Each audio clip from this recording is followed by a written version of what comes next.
bisa ya nggak dapat kita dapat cuan tapi nggak monet tuh bisa? Bisa banget. Kita ngomongin pendapatan seorang YouTuber, tidak pernah ada sepanjang yang gue tahu AdSense itu menjadi 60%-nya pendapatan utama aja nggak ada.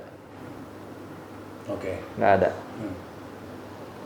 Paling gede biasanya 40% Dari AdSense. Dan tidak ada yang berani naruh AdSense jadi source of income utamanya mereka nge-YouTube. Rata-rata akan jawab 60%-nya itu dari paid video. Assalamualaikum warahmatullahi wabarakatuh. Selamat datang di Podcast.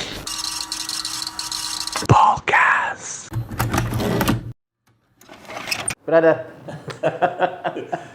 Taufik Nobo everybody, ya kan? Temen lampau banget nih. Asli jauh ke tahun berapa gitu Pak? Wah, kita tuh tahun 2000-an something tuh ya. 2000 awal ya? 2000 awal. Rumah lo masih di Pancoran ya kan? Asli. Terus gue main ke sana ya kan? Masih ada white Volvo. Oh, udah nggak ada mobilnya. Mobilnya nggak ada. Mobil mana? Udah dijual Pak, udah lama lah. Itu mah Iya. mobil lama ya kan? Gimana nih? Tapi masih asik tuh waktu dijual terakhir. Masih enak kok, masih enak. Masih enak kok. Ya apik banget itu Volvo-nya tuh. Keren. Resepnya adalah punya bapak yang ngerti mobil. bokap yang ngerti mobil kalau itu soal. Ini dia lagi prokes banget ya. Jadi nggak apa-apa pakai masker. Kalau gue tuh konsepnya menjaga teman-teman juga. Iya. Gitu. Nah, terakhir kita ketemu di Tembuni, anak lo vaksin. Iya, rumah sakit Teresia. Nah, waktu gue masih ngasihin burger. Iya. Betul. Pik, gue nanya nih. Ini kita nanya yang standar dulu deh. Oke. Kapan lo mulai mikir lo mau bikin YouTube dan pilihannya gadget? Gue gadget lah. Karena gue nggak ada yang lain, gue mau gadget doang. Jadi gue tuh mulai kepikiran bikin channel tuh mungkin circa akhir 2017, 2018 awal lah. Akhir 2017 lah. Oke. Pengen cabut dari kantor kan, gitu. Tapi terus gue bingung tuh, pengen ngapain gitu kan. Oke. Berhubung gue lama di media, lama main konten, apa ya media digital yang kira-kira agak lumayan dekat. Dulu podcast tuh belum sebesar sekarang, gitu. Udah ada, tapi belum. Pemainnya masih sedikit ya? Masih sedikit, gitu. Baru mulai mau rising deh. Itu pun bukan video podcast, emang audio doang, gitu kan. Nah, akhirnya udahlah kepikiran, bikin channel aja kali ya. Nah, kontennya waktu itu kan awal-awal itu mungkin baru setelah sekian tahun gue hijrah lah, gitu. Jadi opsinya adalah bikin kayak semi vlogging. Oke. Waktu itu mau bikin vlognya tuh kayak semi perjalanan hijrah gitu. Tadinya. Okay. Atau gadget aja. Oke. Gitu kan. Pilihan antara dua. Kenapa gadget? Karena emang kebetulan gue doyan ngulik gadget. Oke. Sampai tahun 2010 terus gue berhenti. Dari dulu tuh seneng banget. Awal gue ketemu, emang dari dulu tuh doyan lah sama yang kayak begitu gitu ya. Tapi 2010 gue memutuskan berhenti main gadget karena ya udah gitu kan. Jadi gue harus ngejar ketinggalan 7-8 tahun tuh. Kalau gue mau balik ke gadget gitu kan. Makanya sambil belajar segala macam. Tapi emang ketertarikannya ada. Nah, jadi pilihan antara dua itu, gue takut tuh kalau bikin vlog takutnya niatnya geser. Kan ribet ya, ribet loh. Nyatuin antara agama gitu ya sama entertainment segala macam. Gue takut niatnya belok gitu ya. Ya udahlah, yang gadget aja, yang lebih aman gitu kan. Gitu. Karena kalau menceritakan lo hijrah,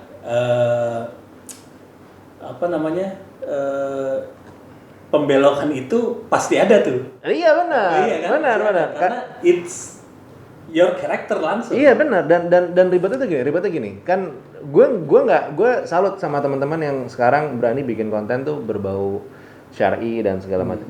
Tapi bukan dari sisi ininya benar-benar direct langsung masalah agamanya segala macam. Karena gue nggak berani bener. Gue salut dengan mereka tapi gue nggak berani karena perubahan niat itu dari yang tadinya cuman mikirin gue pengen nyebarin satu hari satu ayat, bisa jadi gimana caranya biar views-nya gede ya gitu. Nah, itu pun gue udah kayak aduh jangan deh gitu. Komersialisasi dari satu buah ini gue yang nggak kuat. Kalau itu emang gue yang nggak bisa lah gitu lah. Gue pasti geser tuh mungkin banget ada gitu. Orang niatnya gue bikin channel YouTube aja sempat geser di tengah kok gitu. Gue sekarang lagi belokin lagi niatnya lagi kan gitu. Jadi ya udah gitu. Nah, awalnya tuh ke situ. Makanya akhirnya kenapa milih channelnya YouTube dan gadget gitu. Terus lo picking up mulai untuk bikin itu 2017. Gue mulai kepikiran 2017 akhir-akhir gitu. Itu udah mulai bikin tuh sebenarnya tuh. Tapi satu dan lain hal akhirnya gue berhentiin, ganti channel. Ganti account lah kasarnya gitulah karena ada masalah teknis. Jadi secara resminya sekarang si account Taufik Nobo itu lahirnya bulan Februari 2018. Nah, setahu gue lo tuh hampir-hampir mirip sama gue, itu introvert, ada sedikit introvertnya ya. Malas keluar gitu. Sampai sekarang pun gue mengklasifikasikan diri gue introvert. Orang gue 2 tahun pandemi, 2 tahun gak keluar. Nah, makanya gue pengen nanya, kenapa lo pede bro? Oke. Kenapa pedenya apa? Kenapa bikin lo pede tampil. Bikin harus tampil gitu? Kan kalau dulu tuh gini, gue tuh menyadari gini, gue nggak suka ngomong di depan orang. Tapi gue suka ngomong. Iya kan gitu. Gue suka menyampaikan apa yang gue tahu. Medianya apa? Kalau zaman dulu radio. Ya kan gitu. Hence gue akhirnya jadi penyiar radio zaman dulu itu karena emang gue pengen menyalurkan hasrat gue ngobrol lah. Enaknya didengerin tapi nggak diliatin. Lawannya mic. Oke dong gitu ya. Dan along the way itu era digitalisasi gitu. Ya Allah tua banget bahasa gue era digitalisasi. Cuman era-era keluar Twitter tuh berubah tuh. Ya kan dari yang tadinya ngomong jadi tulisan. Instagram keluar berubah dari yang tadinya tulisan ke foto, ya kan, gambar gitu. Nah sampai akhirnya ya si YouTube itu 2009 keluar, tapi gue baru sempat nyoba bikin satu video doang, cuman kayak aduh invest alat ini itu semua segala macam, masih malas, ngedit juga masih malas gitu kan. Jadi akhirnya ya udah gitu gue mau nggak mau emang udah harus sadar dan aware. Oh ya sekarang eranya ini udah berubah gitu dari yang tadinya suara mulai masuk ke video walaupun masih horizontal waktu itu ya, masih landscape bentukannya gitu. Dan ya udah jadi kenapa gue tetap masih pede karena sisi introvertnya tetap masih dapat. Gue sendiri di ruangan depan gue kamera, mic, lampu dan segala macamnya, kagak ngomong sama siapa-siapa gitu kan, tapi menyampaikan apa yang gue tahu gitu. Jadi ya sama ya, gitu. itu jawaban yang sama sebenarnya. Karena gue sebenarnya juga introvert juga sebenarnya. Terus lo sekarang berarti subs lo 121k ya? Alhamdulillah 121 ya kalau nggak 121k. Awalnya lo monet. Awalnya gue monetize. Terus sekarang lo nggak monet. Iya. Ya kan? Itu kan salah satu yang amazing nih kalau buat gue. Lo nggak monet karena monet itu kan lo harus 1000 subscriber dan 4000 jam tayang ya. Udah gitu kan lo mulai start dari $0 tuh. Oh iya pasti. Bikin ke $100 ya. Iya. Kan? Nah, bisa ya nggak dapat kita dapat cuan tapi nggak monet tuh bisa? Bisa banget. Jadi konsepnya adalah ini kalau gue runut ke awal ya, emang lo harus tahu lo akan nge-treat YouTube ini sebagai apa. Oke. Banyak orang bilang, oh kalau gue tuh YouTube ngasih value, oh gue pengen personal branding dan apa segala macam. Ya nggak salah gitu. Taruhan nih, nggak boleh taruhan ya, haram ya. Jangan. Biasanya nih, coba lihat nih di balik orang yang ngomong begitu dia udah punya kerjaan pak. Oke. Kita ngelihat yang tokoh paling santai nih misalnya yang gede di dunia internet Gary V. Sebarin value gitu. Ya dia udah punya Gary V Media pak di belakangnya, gitu kan, udah ada Vayner Media, jadi emang udah besar.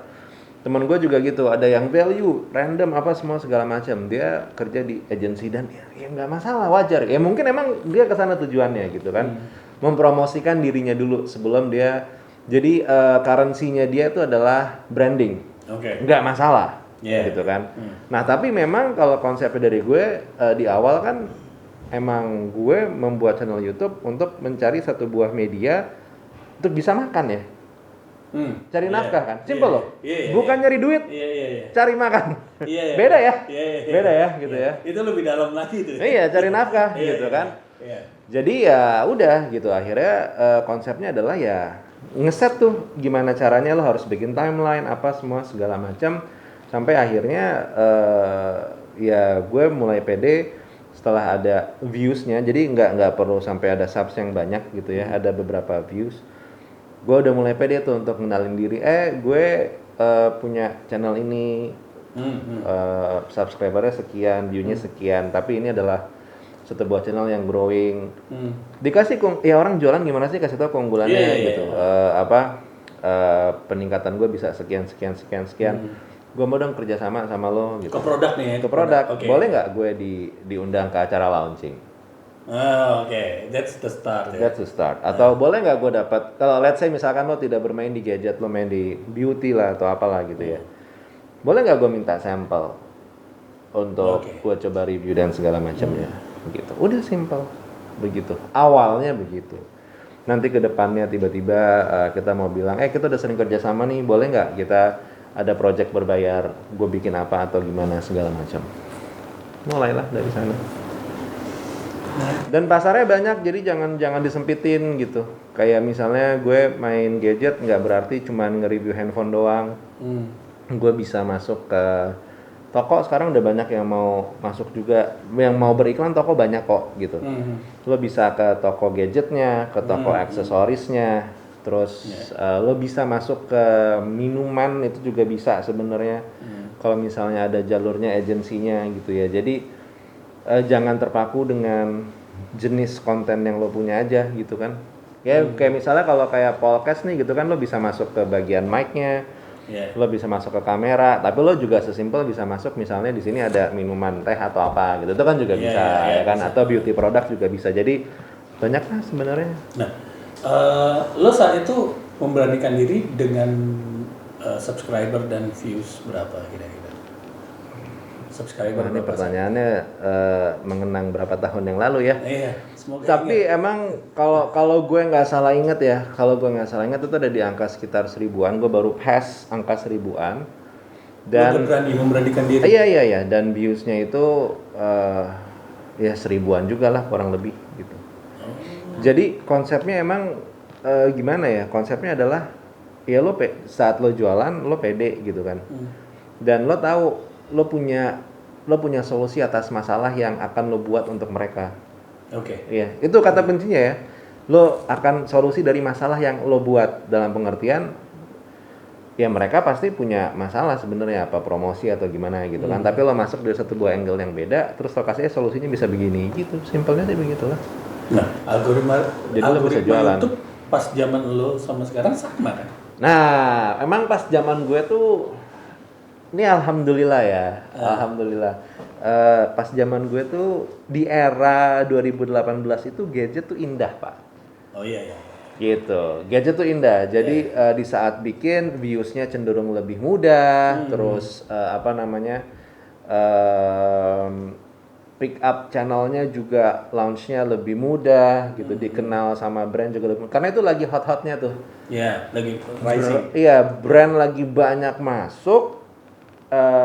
Si kreatorsnya itu juga bisa dibilang bertambah, tapi tidak sebanyak tahun 2021-2022 ini. Jadi masih terakomodir dengan sangat baik. Gitu. Di tahun ini bukan berarti nggak bisa, karena gue ngeliat di era pandemi ini ada beberapa YouTuber teknologi yang rising bagus banget. Ada Sadapin Tekno, ada YouTuber Cupu tuh, itu luar biasa banget mereka sekarang, bahkan mereka udah lebih oke lah dari gue gitu kan. Padahal mulainya lebih baru dan nggak masalah kok gitu. Ya nggak apa-apa, karena di dunia teknologi gue sempat bilang gitu, kita tidak bersaing, kita berteman gitu. Nah kalau di 2021 kemarin selama pandemi, circa pandemi itu sebenarnya gue ngelihat kuliner yang lagi naik ya. Banyak tuh, dan itu nggak cuma di YouTube doang loh, konten in general gitu ya, Instagram segala macam gitu. Nah kalau sekarang nih baru-baru ini di US yang lagi gampang untuk dapat hit tinggi, launch segala macam itu adalah video podcast. Gitu. Ya, ini kita nih sekarang nih. Kayak yang lagi dilakuin sama bapak sekarang. Kalau saya bintang tamu kan bapak yang punya. itu yang lagi oke nih, yang lagi oke sekarang gini. Kenapa? Karena emang bener sih. Kita ngobrol lama nih, mungkin sekitar 1 jam let's say misalnya. Itu bit-bit cut-nya yang semenit itu bisa banget dipotong dan diambil. Posting nanti ke IG, posting ke short segala macam. Jadi in a way bikin sehari kontennya udah rame banget, banyak banget. Sebagai motivasi yang bisa dibikin. Ya. Iya, itu kan bisa nambah views hour, bisa nambah subs dari situ. Karena orang tuh kadang nonton podcast tuh nggak pengen ya nonton 40 menit, 1 jam gitu. Tapi dia perlu inti-intinya ini lewat shorts-nya ini kan.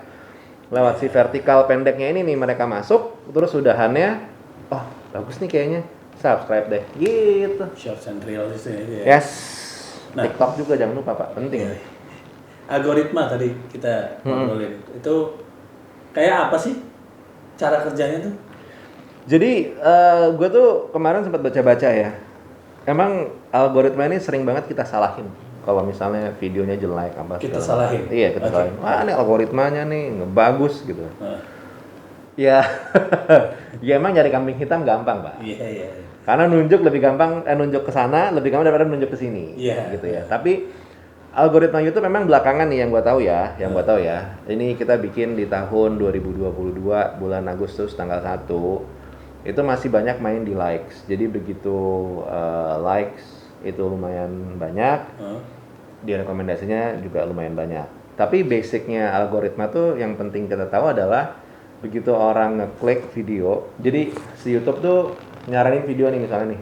Video lo nih podcast gitu ya. Set, masuk gitu. Orang ngeklik, dia akan ngitung tuh berapa banyak dari dia promoin di home screen orang ngeklik. Semakin banyak yang ngeklik, oh berarti videonya diminatin. Oke. Ya kan gitu. Begitu dia udah masuk ngeklik, dia ngeliat nih berapa lama orang nonton. Kalau misalnya nontonnya lebih dari thresholdnya mereka nih misalkan. Thresholdnya gitu. itu berapa? Wallahu a'lam bishawab, threshold yang bisa direkomendasiin tinggi itu berapa ya? Itu jadi oke. Itu akan kayak, oh ini berarti video oke, gue akan nyaranin ke lebih banyak orang lagi. Itu udah ada 2 faktor tuh ya, gitu kan? Sama ya tombol like juga itu jadi faktor, ya kan, untuk orang ini. Terus ngeliat juga ntar interaksi di bawahnya gimana, komen segala macam. Oh itu juga bisa menjadi faktor. Walaupun komennya sedikit atau apa, tapi yang penting ada. Tapi kan beberapa faktor yang lain udah terpenuhi kan.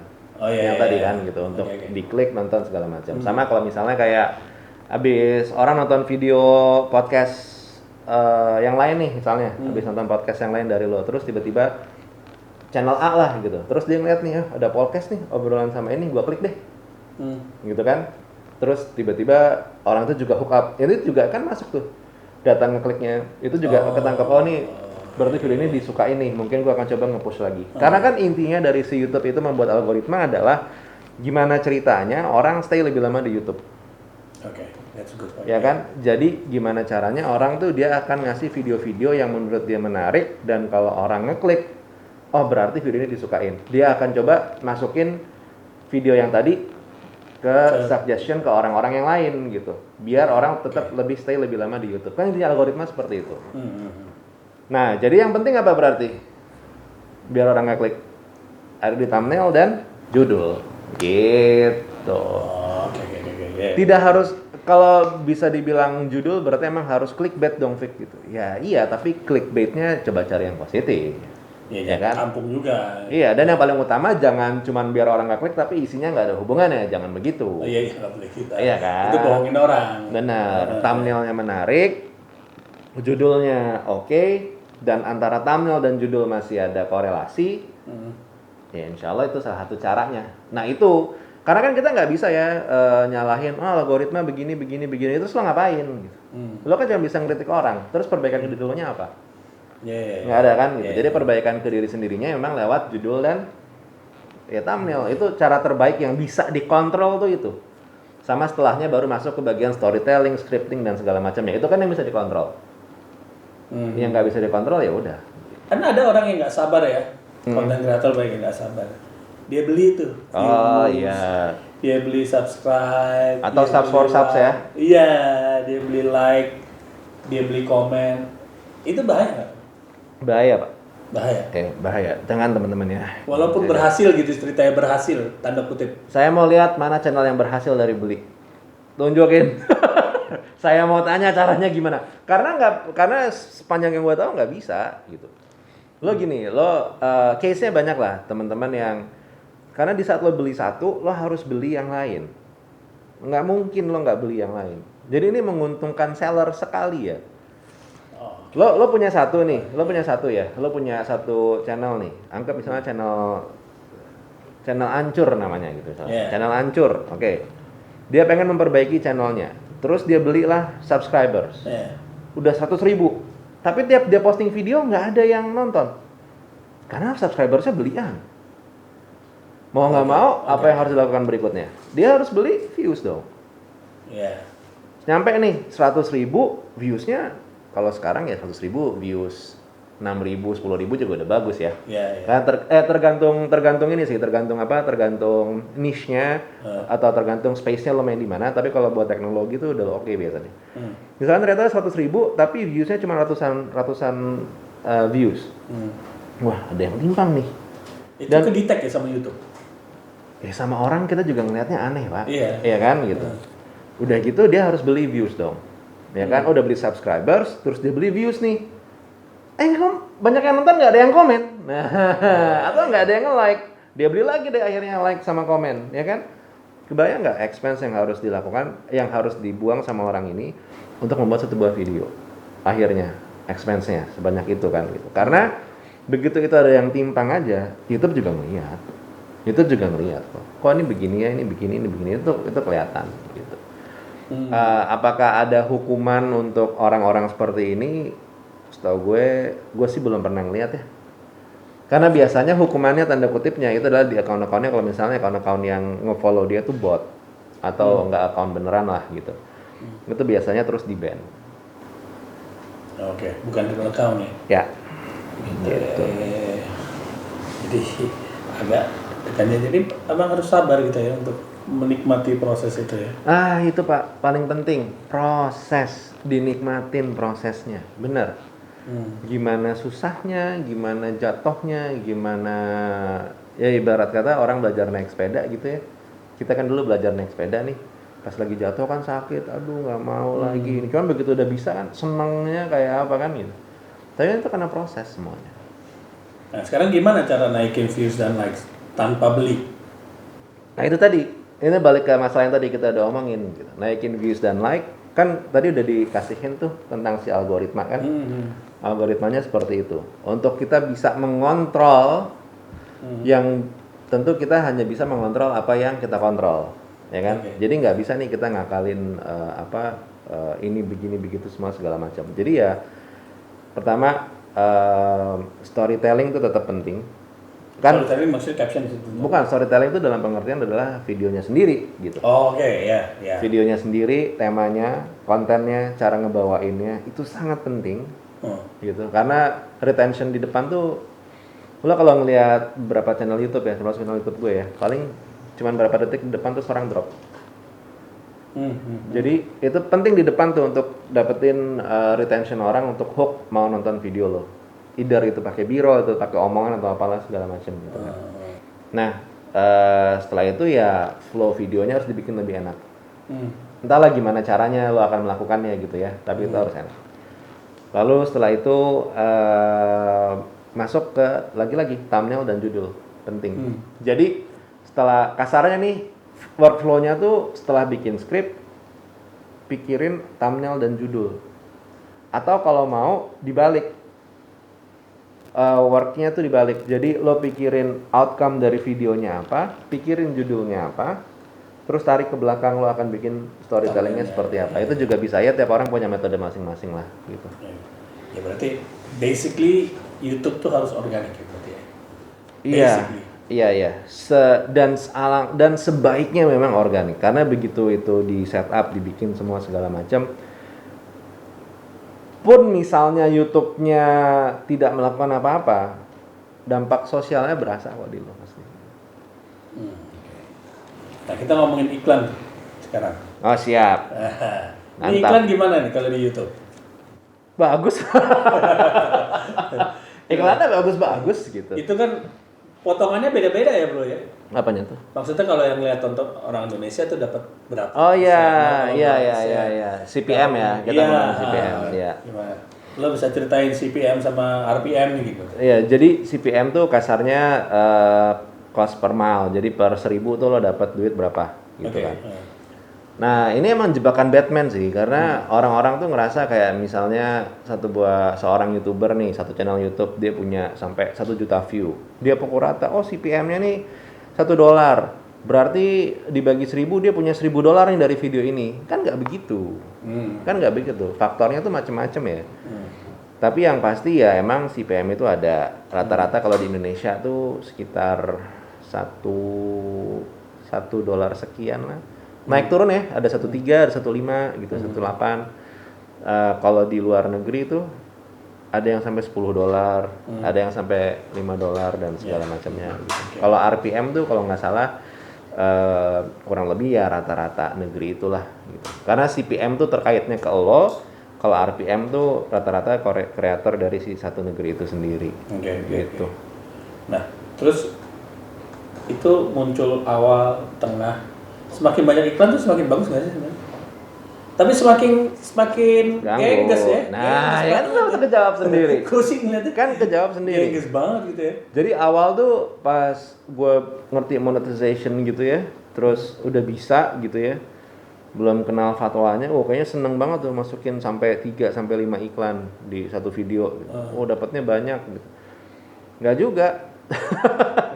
Nggak juga gitu, karena yang pertama ya orang jadi ngerasa terganggu gitu kan, akhirnya retentionnya turun, orang kabur ke video yang lain gitu. Dan yang kedua nggak harus begitu juga sih caranya sebenarnya gitu. Percayalah, kenikmatan dari seorang viewers itu nonton video lebih penting dibandingkan jumlah iklan banyak gitu. Walaupun ada ya yang penting duit ya, balik lagi lah, itu masing-masing karakter ya. Gitu. Nah, berarti kan tadi lo ngomong mengenai supaya bisa tetap dapat cuan walaupun belum monet gitu ya, atau endorse itu penting nih. Gini, kita kalau mau ngomong penting karena gini, kita kalau ngomongin kita ngomongin pendapatan seorang YouTuber, tidak pernah ada sepanjang yang gua tahu AdSense itu menjadi 60%-nya pendapatan utama aja nggak ada. Oke. Nggak ada. Paling gede biasanya 40%. Dari AdSense. Dari AdSense. Dan tidak ada yang berani naruh AdSense jadi source of income utamanya mereka nge-YouTube. Oke. Itu ganjelan ibaratnya. Apa? Ganjelan. Ya. Gitu. Ada ya syukur, enggak ya udah. Gitu. Terus source income-nya paling gede dari mana? Rata-rata akan jawab 60%-nya itu dari paid video. Paid video. Okay. 60%, mau itu ya orang harus bilangnya endorsan kalau di sini ya gitu. Tapi ya 60% dari situ. Nggak mungkin 60% dari AdSense. Ini berani banget orang kayak begini nih. Karena begitu kayak sekarang nih, CPM turun, susah deh hidupnya langsung.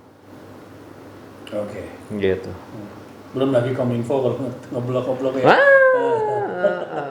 Belum lagi transfernya pakai PayPal Iya, pakai PayPal ya. Belum lagi bikin kontennya pakai Steam panjang. Enggak, tapi ya kurang lebih begitu ya, karena gua banyak banget ngeliat beberapa teman-teman orang dari luar negeri semua gitu ya. Rata-rata tuh structure-nya kurang lebih 60% tuh paid video, terus dia akan naruh AdSense mungkin 10 sampai 20%, depends on income-nya mereka biasanya gimana. Terus taruh setelah itu ada merchandise, terus ada dan income lain-lain lah gitu. Misalnya mereka bikin course atau digital asetnya mereka, produknya mereka, udah gitu. Gitu. Jadi penting tuh, ini bagus nih. Tinggal dijualin. Oh iya, Tofi ya. Iya gitu. Nah, lo kan dulu stasiun radio ya? Iya. Di Jakarta ya. Wih, ngetop banget. Gua tahu dia tuh waktu masih jadi announcement di Gedung Sarina ya. Oh iya benar. Iya. Padahal kerjaan lo dulu lumayan banget. Oke, Pak. Bagus banget itu Iya. pendapatan. Udah enak. Yang ngebuat lo banting setir tuh apa, Bang? Oke. Jadi YouTuber sekarang. Ini cerita personal berarti ya. Iya. Itu kan gue tuh percaya dengan konsep dan paham bahwa kayak oke gitu. Musik itu ya haram lah ya.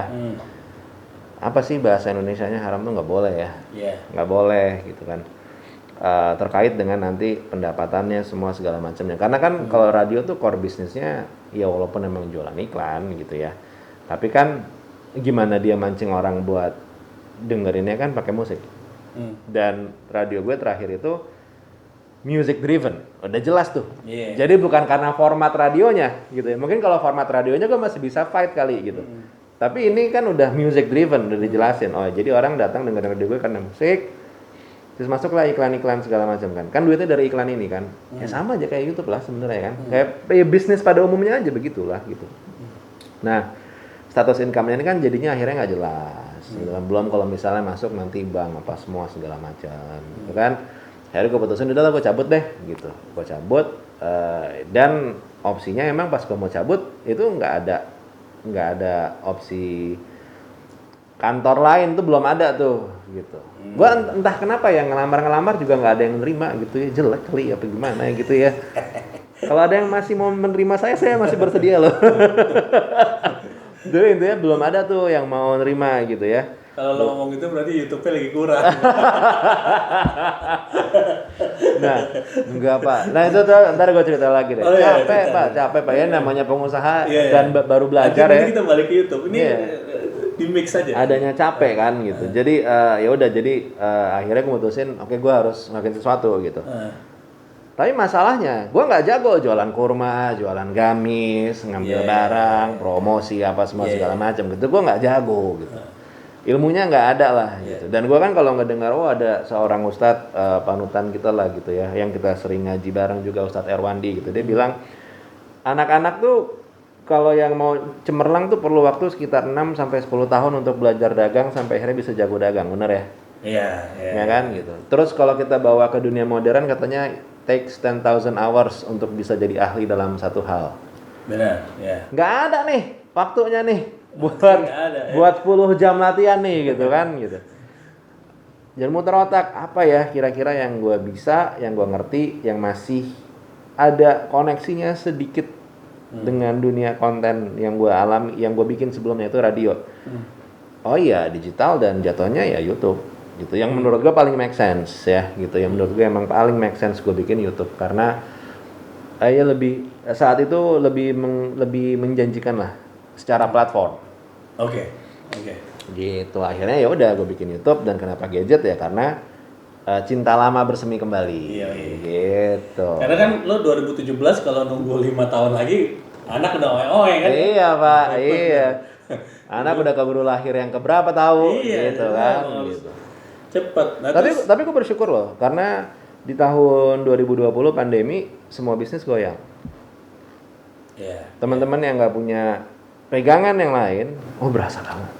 Oh berasa banget gitu. Jadi ya alhamdulillah lah gitu. Gue melewati pandemi kemarin dengan sangat-sangat tenang.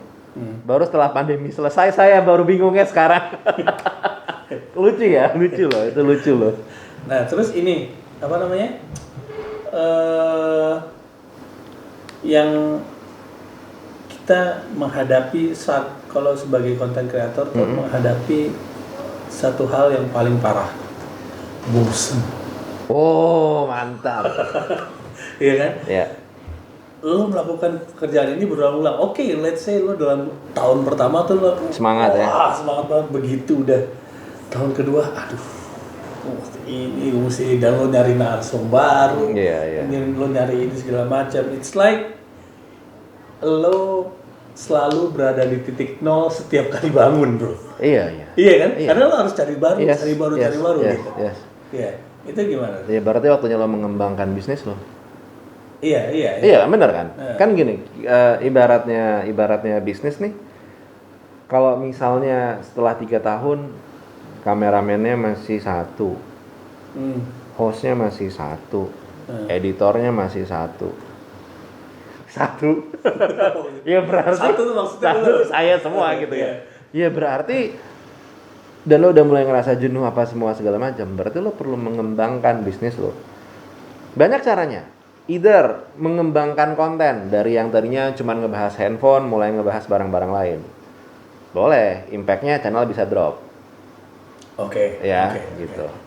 Atau ya lo bikin channel baru yang punya niche baru lagi. Oke. Ya kan? Impact-nya apa? Capek lo ngurusin 2 channel. Berarti waktunya masukin orang baru. Untuk apa? Mungkin untuk bantu ngedit atau untuk bantu brainstorming dan semua segala macamnya. Ya ini layaknya sebuah perusahaan. Bisnis pada umumnya aja lah ya kan gitu. Lo biasa kerja dulu gue jadi produser sendiri, mulai capek apa semua segala macam. Nanya boleh nggak sih ada pengembangan, gue dapat produser yang lain. Nggak bisa fix stucknya di sini gitu. Jadi gue boleh nggak naik jabatan, gue pindah ke posisi yang lain, gue pindah posisi lain, posisi gue diisi orang sebelumnya, itu dan segala macamnya. Jadi ya lo treat as a product gitu. Dan ini dialami oleh semua content creator ya, bahkan kalau gue selalu merujuk ke beberapa nama content creator tuh selalu Peter McKinnon sama Matty Hapuya, 2 orang Kanada. Kenapa? Karena startnya kurang lebih mirip-mirip. Mereka 2017-2016, gue 2018. Dan gue melihat sekali mereka ini di 2020-2021 kontennya shifting. Kontennya shifting dan mereka selalu menyuarakan hal yang sama. Gue bosen ngebahasnya ini mulu. Tapi lihat apa yang terjadi pada mereka di tahun 2022. Mereka balik ke konten-konten awal mereka, bikin tutorial filmmaking, tutorial fotografi dan segala macamnya. Kenapa? Karena di tengah-tengah ini ya mungkin viewsnya nggak sebagus yang sebelum-sebelumnya. Itu yang pertama. Dan yang kedua mereka aware, oh ini adalah sebuah bisnis, satu buah empire yang gue coba bikin. Jadi di sini gue balik ke konten lama. Dan konten-konten barunya mereka yang sempat mereka bikin, pindahnya kemana? Mereka bikin channel baru. Gitu. Ajib. Karena yang paling laku tuh di YouTube tuh apa? Kalau konten apa? Kalau lihat trending aja, Pak. Selain misalnya podcast sama ini lucu-lucuan, itu kayak kan Indonesia tuh kalau gue bilang orang-orang Indonesia tuh beda sendiri emang. Mereka tuh jago ngakalin ya. Iya. Tutorial supaya nggak di ban YouTube. Yes. Gue kalau ngelihat, kalau itu sebenarnya lo tinggal ngelihat trending aja. Dan gue bisa ngelihat sekarang keysnya top 10 trending itu masih di bagian vlog dengan teman-teman artis, teman-teman YouTube. Bukan teman gue sih sebenarnya, cuman anggaplah kita berteman ya. Teman-teman artis, teman-teman YouTuber yang lain yang udah lebih besar gitu ya. Sama mereka masih suka banget kalau sekarang tuh music mix ya Indonesia tuh. Sama ada lagu-lagu baru apalah segala macam. Masih main di situ aja sih gitu. Ya trennya masih ke sana emang gitu. Makanya salut lah sama teman-teman yang kayak lo bikin video podcast begini, sama yang tetap masih stay di jalurnya gitu ya. Masih tetap dengan konten teknologinya, konten masaknya dan segala macamnya gitu. They're doing good lah. Walaupun mungkin nggak masuk trending dan segala macamnya, tapi itu berbeda gitu. Karena ada pasar. Ada benar. Karena bagian trending ini ya ibarat kata ya lo kayak nonton RCTI, SCTV ya lo pindah ke sana gitu. Mostly, tidak semuanya ya. Mostly gitu. Tapi yang bagian niche-nya itu tetap ada. Oke. Sekarang kita masuk ke teknologi nih. Mantap. Ya kan?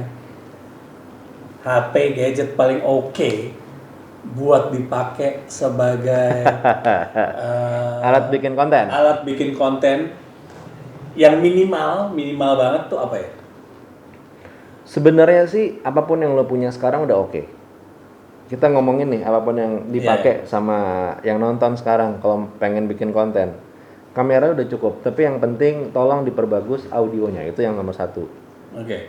Jadi lo minimal perlu mic, yang murah-murah aja lah.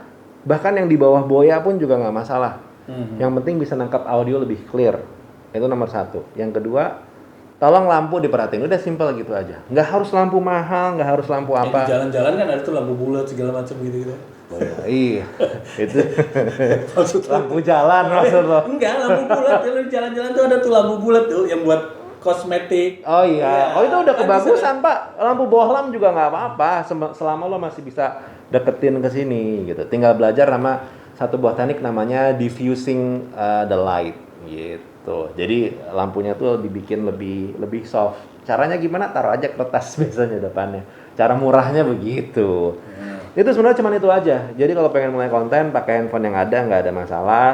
Terus pakai pakai mic, terus pakai yang penting punya mic itu penting, sama punya lampu dedicated lah gitu. Lampu bohlam pun sebenarnya nggak masalah, yang penting agak lebih dekat sama bisa di diffuse. Di diffuse-nya tuh bisa pakai kain, bisa pakai kertas dan segala macamnya gitu. Itu nggak ada masalah. Ya untuk ngedit? Ya untuk ngedit pakai handphone aja lagi. Iya kan, walaupun emang itu kalau handphonenya kemurahan ya biasanya kesabaran diperlukan. Iya benar dong, benar dong. Nah itu yang pertama. Yang kedua, kalau misalnya gini, udah tahu handphone gue lemot bang, susah bikin begini semua. Kalau orang bilang handphone gue kameranya burik ya, lo itu ngakalinnya pakai lampu, selesai. Asal terang bagus. Itu kalau handphone burik itu gitu. Asal handphonenya nggak buram aja ya. Iya, nah itu lolap. Kalau udah buram udah PR tuh. Ya kalau udah fogging udah susah ya. Cuma kalau dia bilang, oh nih handphone gue lemot bang, dipakai ngedit susah semua segala macam. Ya udah lo belajar bikin kontennya. Satu take oke. Gitu. Semua tuh harus bisa diakalin gitu. Scripted jadinya semuanya. Enggak scripted juga nggak apa-apa. Tapi one take oke. Iya, gitu. one take. Jadi dia udah tahu mau apa gitu. Jangan diedit lagi. Oh tapi gue mau nambahin gini. Ya itu lo harus modal. Gitu. Karena viewers itu peduli nggak sih sama looks-nya yang ini keren banget ya, ini biasa aja tapi asik. Dia lebih suka yang storytelling-nya atau gambarnya kalau menurut lo? Ini hal yang rumit buat dijawab. Oke. Ya, ini hal yang buat rumit dijawab. Tapi base-nya biasanya orang tuh hooked up karena personality, karena storytelling. Ya kan, itu pertamanya. Tapi lo nggak bisa stay di situ terus. Yeah. Orang udah suka nih sama konten lo gitu ya, orang udah suka sama pembawaan segala macam. Ya lo level up lah. Iya, masa begitu-begitu. Masa begitu-begitu aja. Iya. Lo udah dapat views, dapat endorsan, dapat duit segala macam, ya level up lah, ya kan? Jangan pakai gitu-gitu aja. Lo upgrade dikit-dikit gitu, nggak masalah. Nanti ngomongin soal level up, gue juga pengen bikin channel baru. Namanya Nobo Media. Logo apa? Nobo Media. Nobo Media ini rencananya emang gue pengen bikin konten video editing, video making, sama video gear. For starter? Enggak. Pokoknya itu aja begini. Enggak, gue pengen bikin itu untuk teman-teman yang pengen level up. Oke. Karena kalau buat yang mulai ini udah banyak banget. Oh, kalau mulai semua pakai handphone begini, itu udah banyak banget. Ngedit pakai handphone gimana biar bagus, itu udah banyak. Kita bikin yang level up. Jadi orang-orang yang kelasnya ya sama kayak gue, masih pemula, masih sambil belajar gitu ya, masih pengen nyoba-nyoba alat, masih pengen nyoba-nyoba plugin ini semua segala macam. Yuk, Nobo Media. Channelnya udah ada, belum ada videonya. Monetize tuh? Nggak mau monetize juga? Nggak usah lah. Ntar kita cari duit dari tempat lain aja. Ini yang gue demen nih. Nggak perlu monet nih. Amin. Nah, kita tuh punya kesamaan introvert ya? Ya. Lo takut terkenal gak sih, bro?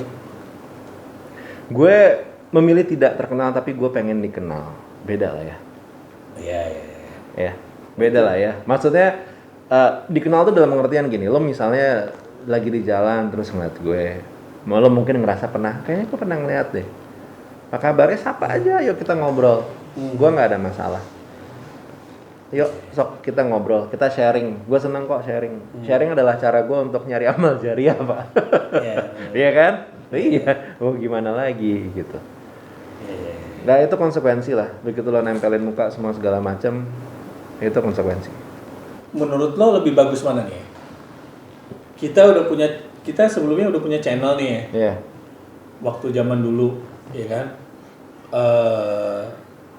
Udah mati tapi karena capek gitu ya, bosan. Yeah. Terus sekarang hype lagi, dia coba pick up lagi tuh di callback deh tuh. Diseriusin lagi channel itu. Sama bikin baru. Oke. Lo lebih milih mana? Nerusin channel yang lama udah mati sekian tahun, 2 tahun, atau bikin channel baru? Nih teman-teman benerin gue kalau gue salah ya, kalau yang ahli nonton nih. Tapi gue milih bikin channel baru.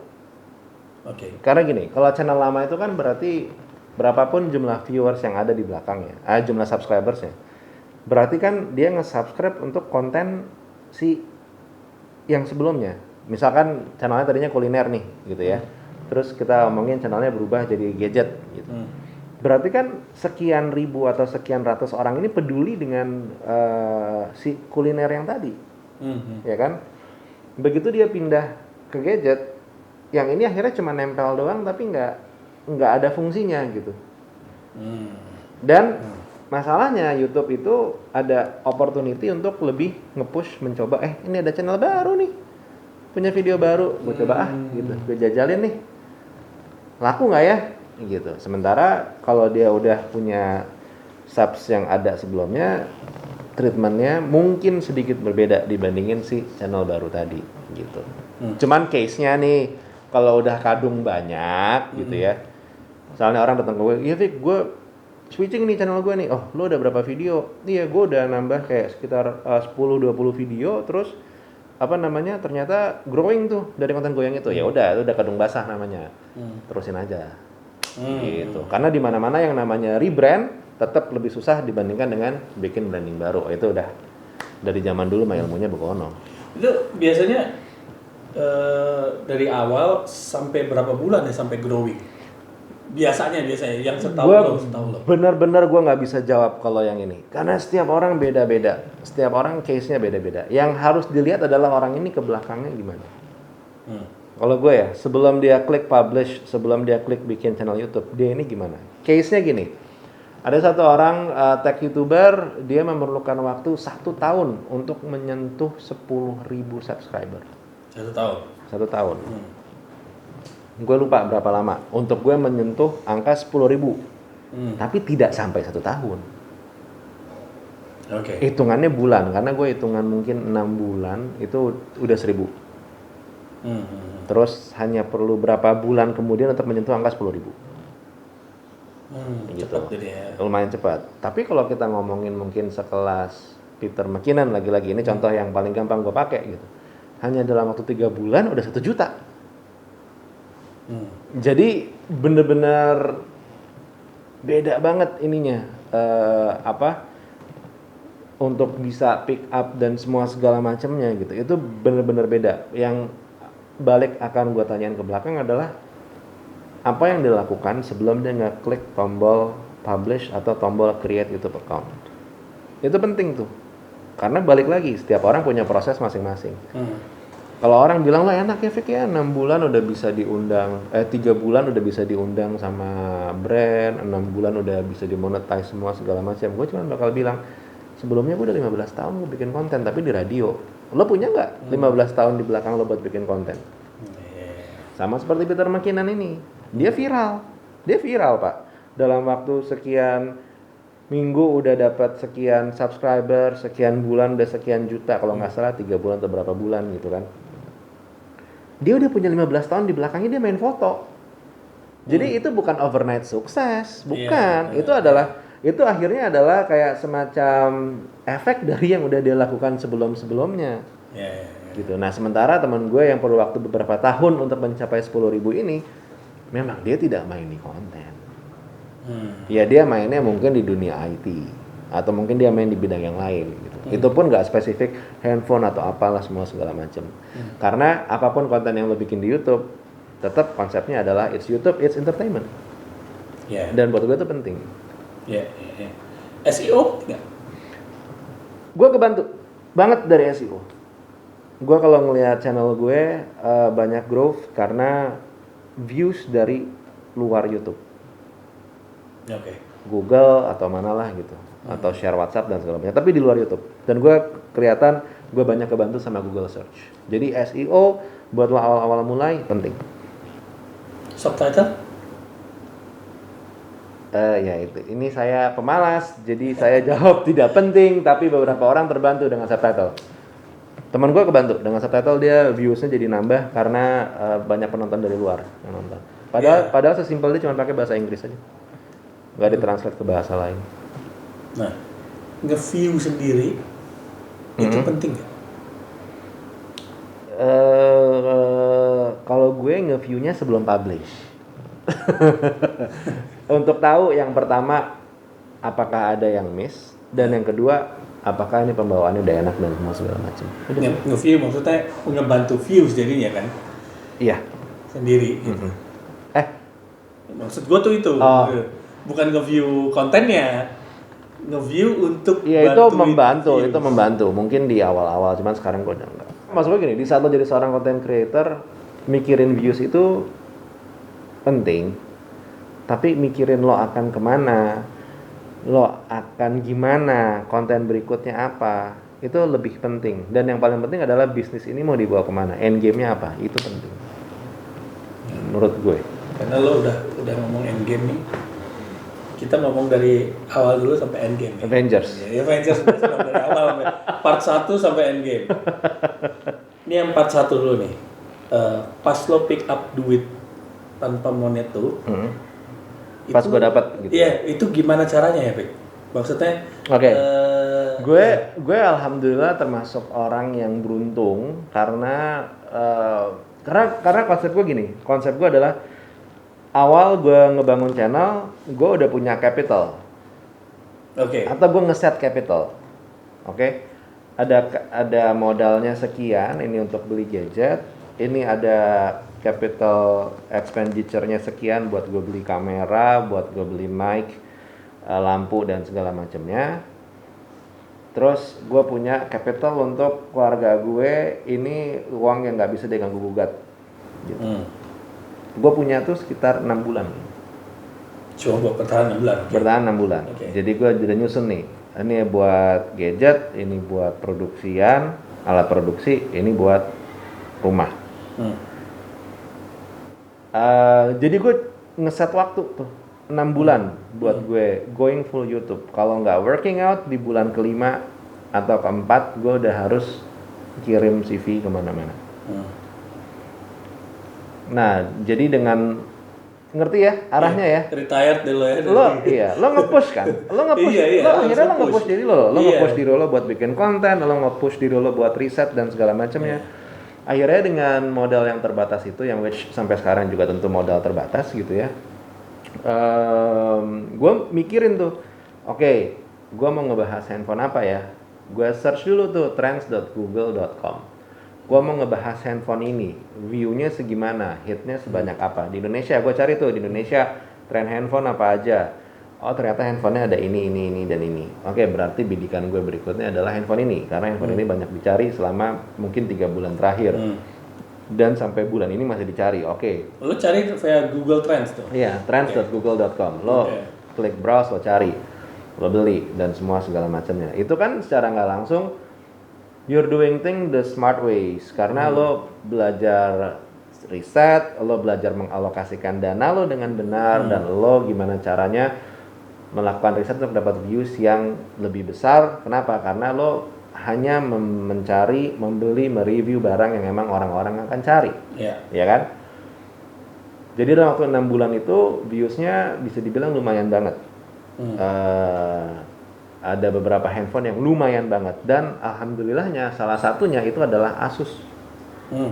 Nah, Asus ini emang adalah satu brand yang suka ya dia mencari YouTuber baru, diajak kerja sama, dipinjemin barang. Gue pernah dibayar nggak ya? Gue pernah dibayar mereka sekali 2 kali. Dipinjemin barang, diajak ke launchingnya. Dari situ gue ketemu dengan teman-teman YouTuber lain. Dari situ menjalin networking. Dari networking itulah akhirnya ada ajakan, Fik mau nggak ikutan nih, lagi ada project ini, dia nyari orang, tapi cuman seeding barang. Seeding tuh lo cuman dikasih barang. Oh nggak apa-apa, sini, ayo gua review. Untuk lo review ya barang. Barangnya gua review, gua pegang, gua jual. Ya kan, nah dari situ terus intinya dari situ snowballing. Akhirnya ada yang ngontek, mau nggak nge-review handphone ini, dibayar sekian. Oh iya mau nggak, dan and so on. Ini gitu caranya Pak. Tapi yang paling penting set capital dulu. Ya jangan sampai boncos gitu. Kalau lo pengen treat YouTube Plus sebagai bisnis, balik lagi. Kalau cuma sebagai media untuk ngasih personal branding, gue punya value apa semua segala macam, karena lo udah punya kerjaan, mungkin yang ini lebih luas. Gitu. satu hal yang juga menurut gue penting adalah ya balik lagi endgame-nya mau kemana dari sini? Apakah lo akan nge-YouTube seumur hidup lo atau gimana? Nah, itu pertanyaan yang cuman bisa dijawab oleh diri sendiri. Dia nggak akan bisa. Kalau lo? Kalau gue mimpinya adalah media company. Media company. Nobo Entertainment gitu, let's say. Gitu. Nobo Media lah, jangan Entertainment Pak. Nobo Entertainment tuh agak rumit ya. Kesannya rumit gitu. Nobo Media lah ya. Nobo Media. Mungkin jadi PH, mungkin emang ngebikin media tersendiri.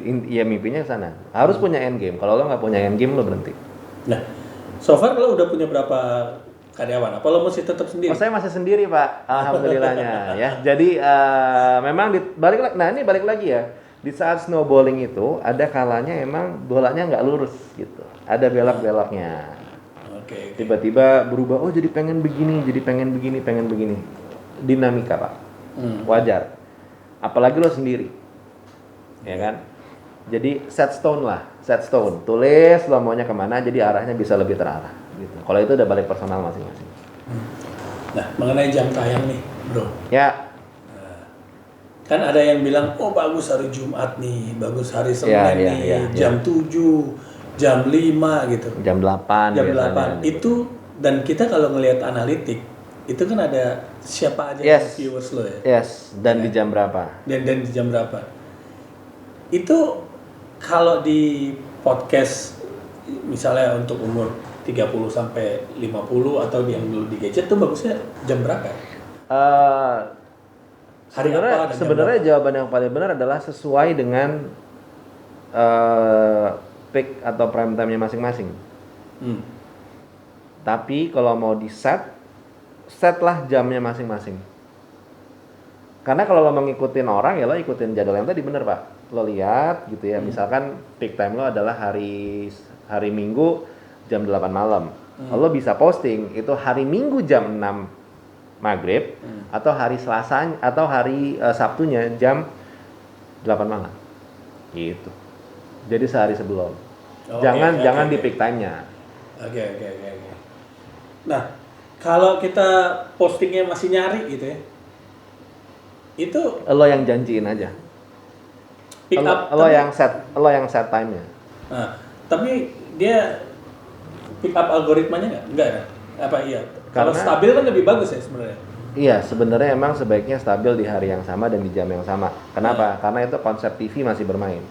Oke. Lo kan terbiasa nih dengerin tersanjung itu hari Jumat jam 8 malam gitu. Kenapa tersanjung sih? Karena gue pengennya Doraemon tapi keluarnya tersanjung, gue juga bingung gitu ya. Sampai 13 Pak. Ada topinya bro. Bener kan ya. Nah ya kan tahunnya 13 nama band ya. Jadi ya itu pokoknya gitu kan, tiap hari Jumat jam 8 di situ aja orang hafal. Kayak Doraemon kan dari dulu hari Minggu jam 8 orang di situ aja. Orang tuh hafal gitu. Jadi ya nggak apa-apa. Untuk awal-awal ya set di situ aja. Pengaruh nggak itu ke YouTube nih? Ngaruh karena kan lo konsisten. Oke. Dan habit dari viewersnya juga jadi oke. Udah nungguin gitu. Ya, kalau dari lo bagusnya tayangnya kapan? Kalau saya biasanya. Kalau saya gimana saya ngedit Pak kalau saya. Tapi seminggu sekali itu harus ya paling minimal. Kalau gue paling enggak 5 hari sekali kalau gue. Gue ngeliat tren beberapa video gue terakhir ya. Harus 5 hari harus gue push. Kalau ada video yang nggak laku nih, viewsnya nggak oke, 2 hari kemudian harus gue push keluar video baru. Nah, sepenting apa short? Gue nggak bikin short.